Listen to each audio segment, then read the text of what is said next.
हो जाएगी। अच्छा, तो देश के लोग इतने कमजोर नहीं है हाँ। कि देश के संविधान पर हमला होने और चुप देखते रहें। हम किसी भी कीमत पर 2024 में इस बीजेपी को नहीं जीतने देंगे। क्या आपके सामने रिजल्ट आने। अब ये संविधान को तोड़ना चाहते हैं, अपना संविधान लाना चाहते हैं और उसमें मुसलमानों को वोट देने का हक नहीं होगा। यूसीसी ला रहे हैं, वो जो है एनआरसी ला रहे हैं और ये लड़ाई लड़ा करके एक होमवार कराना चाहते हैं और जो बहुसंख्यक हैं उनके अधिकारों को छीनना चाहते हैं और ये चाहते हैं कि हम राजा होंगे और आज पूरी जनता हमारे भारत का है वो हमारा गुलाम होगा, मानसिक गुलाम होगा। और यही वजह है कि ये सारे लोग आवाज उठा रहे हैं। और मेरा कहना है, आप देख रहे हैं तो जनता लाइव और मैं हूं आपके साथ नलिनी। आज मिशन जय भीम के तीसरे स्थापना दिवस के अवसर पर ये जो तमाम लोग हैं और दिल्ली के पूर्व केंद्रीय सामाजिक कल्याण मंत्री राजेंद्र पाल गौतम के द्वारा इस रैली का आयोजन किया गया है। ये लोग शाह ऑडिटोरियम से अंबेडकर मेमोरियल तक चलकर जा रहे हैं और इनकी एक ही गुहार है कि संविधान को बचाना है। संविधान बचाने के लिए ये लोग ये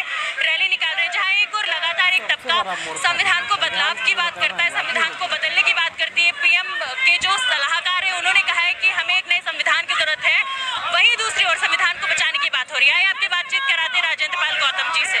नमस्कार सर। जिस तरीके से लगातार एक तबका जो है पीएम के सलाहकार है उन्होंने कहा है कि संविधान में बदलाव होना चाहिए, वहीं आप लोग संविधान को बचाने की बात कर रहे हैं, किस तरीके से देखना है इसको? मैं समझता हूँ ये जो विवेक देबराय हैं, जो प्रधानमंत्री जी की आर्थिक सलाहकार परिषद के चेयरमैन है, ये उनका व्यक्तिगत बयान नहीं है, ये केंद्र सरकार की सोच है।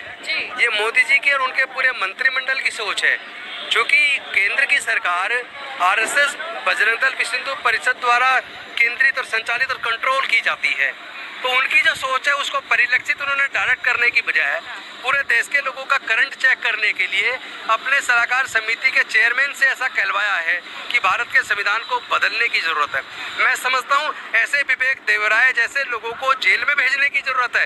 ये देशद्रोह है, वो देश के संविधान को बदलने की बात कर रहे हैं। और फिर दूसरी बात, आज जो पूरे देश में नफरत का वातावरण है, जिस तरीके से नूह में दंगे करवाए गए, उत्तरी पूर्वी दिल्ली में दंगे करवाए गए, मणिपुर में दंगे हो रहे हैं और सरकार उसको कंट्रोल करने के लिए बिल्कुल मुझे ईमानदार नजर नहीं आती। और जिस तरह नफरत का वातावरण दिख रहा है उसमें सबसे बड़ा रोल केंद्र सरकार के मंत्रियों और उनके बीजेपी के सांसदों का है, जो अपने भाषण में भड़काऊ भाषण देते हैं, जो नफरत की बात करते हैं, जो धर्म विशेष के लोगों का बायकाट करने की बात करते हैं और जिन नकली साधुओं के चरणों में जाके बैठते हैं, वो नकली साधु कहते हैं कि हम भारत में बौद्धों को, ईसाइयों को, मुस्लिम को, सिख को रहने नहीं देंगे, हम तैयारी कर रहे हैं। तो आखिर ऐसे जो साधु खुलेआम धमकी दे रहे हैं वो किसके इशारे पे दे रहे हैं, किसके संरक्षण में दे रहे हैं? जो सरकार देश के संविधान को बदलना चाहती है, संविधान बदलने का मतलब है ऑलरेडी आर्टिकल 368 में कॉन्स्टिट्यूशन में अमेंडमेंट का प्रोविजन है। उसके ऊपर केशवानंदन भारती की जजमेंट में 13 जज के एक जजमेंट है सुप्रीम कोर्ट के माननीय जजों की, जिसमें उन्होंने कहा कि basic structure of Indian constitution को कभी भी बदला नहीं जा सकता। उसके बावजूद उनके लोग, उनके नेता, उनके सांसद, उनके मंत्री संविधान बदलने की बात कर कैसे देते हैं, या उसको संविधान को बदलने वाले लोगों के साथ कैसे खड़े हो जाते हैं? आपने कहा कि ये विवेक देबराय की सोच नहीं है, पूरी पार्टी की सोच है, लेकिन उन्होंने साफ तौर पे जाहिर कर दिया, कह दिया कि ये मेरी व्यक्तिगत सोच है। उनके अरे व्यक्तिगत सोच है तो व्यक्तिगत सोच है, तुम इस पद पे रह के नहीं दे सकते व्यक्तिगत सोच। आप राष्ट्रीय सलाहकार समिति और आर्थिक सलाहकार समिति जो भारत सरकार के प्रधानमंत्री की है, आप उसके चेयरमैन हैं।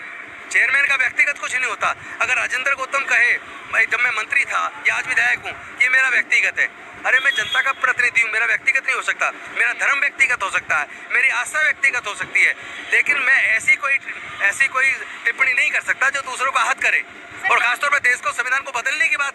जहां विश्व भर में हमारे संविधान की काफी तारीफ होती है, वहीं दूसरी ओर एक विशेष तबके का इस तरीके से संविधान में बदलाव की बात करना, साथ ही आप लोगों का संविधान बचाने की गुहार लगाना, क्या लगता है अगर संविधान में बदलाव हो गया तो आप लोगों का कदम क्या होगा?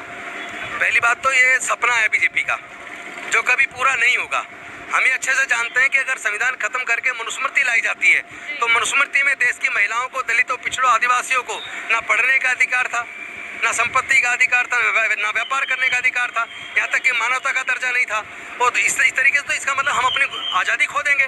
बड़े मुश्किल से हजारों साल की गुलामी डॉक्टर बाबा साहेब अम्बेडकर जी ने तोड़ी और इस मनुस्मृति को आग लगाकर उन्होंने संविधान ऐसा भारत को दिया जिसने विविधताओं से भरे देश को, जहां आज़ादी से पहले 562 रियासतों में भारत बटा था, जहां 50 किलोमीटर पर भाषा और संस्कृति बदल जाती है, जहां अनेकों जातियां अनेकों धर्म है, वहाँ उसको एकजुट रख पाना अपने आप में कितना असंभव काम था। लेकिन ये संविधान है जिसने पूरे भारत को बांधकर एकजुट करके रखा है। उस संविधान को बदलने की बात करना, उसको तोड़ने की साजिश करना, हाथ लगाया गया। मैं समझता हूँ अरे हाथ लगाने का सवाल ही पैदा नहीं होता। उससे पहले 2024 में ये सरकार खत्म हो जाएगी। अच्छा, देश के लोग इतने कमजोर नहीं है हाँ। कि देश के संविधान पर हमला होने और चुप देखते रहे। हम किसी भी कीमत पर 2024 में इस बीजेपी को नहीं जीतने देंगे। क्या आपके सामने रिजल्ट आने वाला है। कह रहे हैं कि जो संविधान बदलने की मांग है 24 में एक बड़ा बदलाव लेकर आए। 100% आएगी। वो जो ख्वाब देख रहे हैं वर्षों से कि आरएसएस के 100 साल पूरे होने पर वो हिंदू राष्ट्र बनाएंगे, अरे ये भारत विविधताओं का देश है। इसमें जितने भी धर्म जाति के लोग, सबका भारत है, किसी एक का भारत नहीं है, किसी एक जाति का भारत नहीं है। वैसे भी जाति और धर्म ये कुदरत ने नहीं बनाई है, जातियों का निर्माण चालाक इंसानों ने किया है और उसका नुकसान पूरे देश को भुगतना पड़ रहा है। अब समय आ गया जातियों को खत्म करने का और धर्म की राजनीति को खत्म करके समता, स्वतंत्रता, बंधुता और न्याय की का जो आंदोलन, जो विचार डॉक्टर बाबा साहब अम्बेडकर लेकर आए थे, उस विचार को और ज्यादा मजबूती करने की जरूरत है, तो भारत बचेगा। चलिए, बहुत बहुत शुक्रिया सर आपका।